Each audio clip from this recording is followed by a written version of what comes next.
Hi friends, good day. Today, let us try to understand about what is an IPO, what is an underwriting agreement, what are the reasons why a company wants to go to public, what are the types of IPO, and how to invest in an IPO through this video. According to Paul Tudor Jones, the secret to being successful from a trading perspective, indefatigable and undying and unquenchable thirst for information and knowledge. Before we go in, please subscribe for more videos. Click the bell icon for updates. What is an IPO? IPO means initial public offering. IPO is a process by which a private company becomes a publicly traded company by sale of its stock to general public. It could be a new, young company or an old company which decides to be listed on an exchange and hence goes public. An IPO is generally initiated to get the new equity capital to the firm, to raise capital for the future, or to monetize the investments made by existing stakeholders to facilitate easy trading of the existing assets. Companies raise an equity capital with the help of an IPO by issuing new shares to the public, or the existing shareholders can sell their shares to the public without raising any fresh capital. Through the IPO, the company gets its name listed in stock exchange. Companies must meet requirements by exchange regulatory authorities like Securities and Exchange Commission, that is SEC.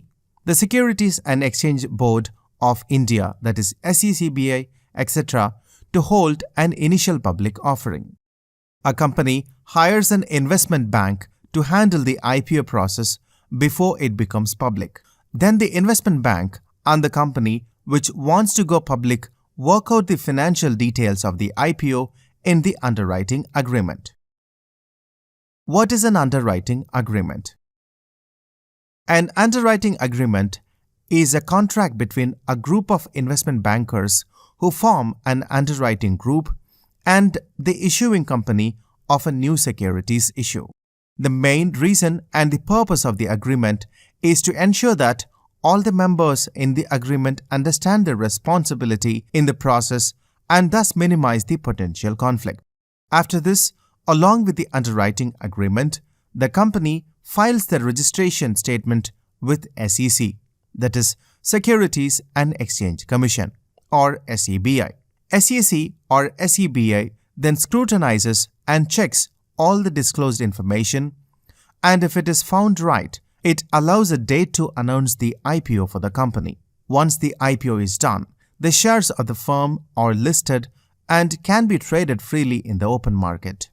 The stock exchange imposes a minimum free float on the shares, both in absolute terms and as a ratio of the total share capital. Free float of shares, also known as public float, refers to the shares of the company that can be publicly traded and are not restricted. The reasons why a company wants to go to public are: every company needs money. It may be for different reasons, for like expanding the company, to improve the business, to repay loans, for working capital, to enhance the infrastructure, etc. Trading stocks in the open market means increased liquidity. It allows the employee stock ownership plans like stock options and other compensation plans, which attracts talented employees and increase the employee retention. It is a matter of pride and credibility to any company. A public company can always issue more stocks. This allows and paves the way for acquisitions and mergers, as they can be offered and issued as part of the deal. What are the types of IPO? There are two common types of IPO. They are: 1. Fixed price offering. It is the issue price, that is a fixed price set by the company at which its shares are offered to investors. The investors will now know the price of the stocks that the company decides to make public. To take part in this IPO, the investors must pay the full share price when making the application. The demand for the stocks in the market is known once the issue is closed. Number 2. Book building offering. In this offering, The company that is going public or initiating an IPO offers a price band of 20% on the stocks to the investors. Then the investors will have to bid on the shares before the final price is settled. Investors must specify the number of shares they want to buy and how much they are willing to pay for the shares. Unlike a fixed price offering, there is no fixed price per share. The lowest share price in this bid is known as the floor price, and the highest share price is known as the cap price. The final share price is determined using the investor bids. Deciding whether you want to invest in an IPO. Historical data and background check. The company does not have enough historical data as it is going public just now. You need to look for the red herring in the data of the IPO details, which is provided in the prospectus, and scrutinize and check it thoroughly. The red herring contains information like the purpose of raising funds through listings, balance sheet, promoter's expense, earnings statement of the last 3 years, net proceeds of the company, commission and discount of the underwriter, legal opinion on the listings, etc. You need to know about the fund management team and their plans for the IPO generated funds utilization. Who is underwriting? Usually, an IPO with a success potential is backed by the big brokerages that can support the new issue. Look-up periods. Often after the company goes public, many takes a downtrend. The reason behind the fall in the share price is the lock-up periods. Often after the company goes public, many takes a downtrend. The reason behind the fall in the price is the lock-up period. A lock-up period is a contract provision which prevents the insiders, that is the company's executives and investors who already have the shares, from selling them for a particular amount of time after the IPO. After the lock-up period ends, the share price experiences a price drop.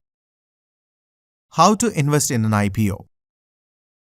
The primary step or the first step is to decide the IPO he wants to apply for. The investors can decide by going through the prospectus of the companies initiating IPO. After coming to a decision regarding the IPO you want to invest in, the next step is to arrange for the funds.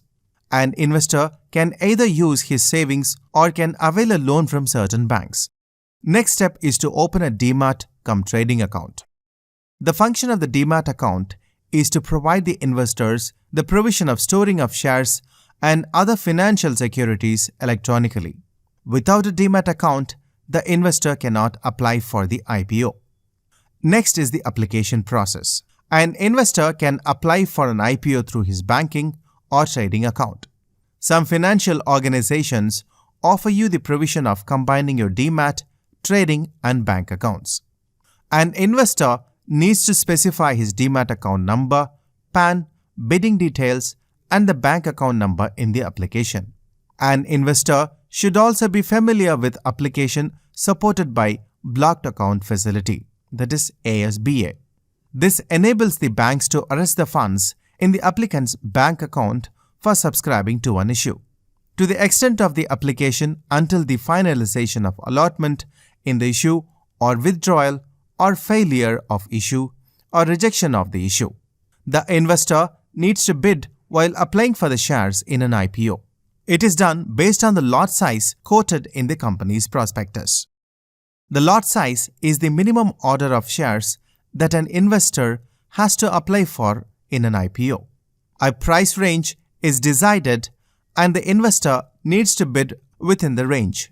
In many cases, the demand for the shares can be more than the actual number of stocks released in the secondary market. There can be a situation where one can get only a fewer number of shares than the demanded number. In these cases, the banks unlock the arrested funds either entirely or partially. But if the investor is lucky enough to get the full allotment, he would receive a CAN, that is confirmatory allotment number, within 6 working days after the IPO process is done. After the shares have been allotted, they are credited to the investor's demat account. Once all the above steps are complete, the investor will have to wait for the listings of the stocks in the share market. It is generally done within days after the shares are finalized. Well, thank you so much for watching. Please like this video and do share.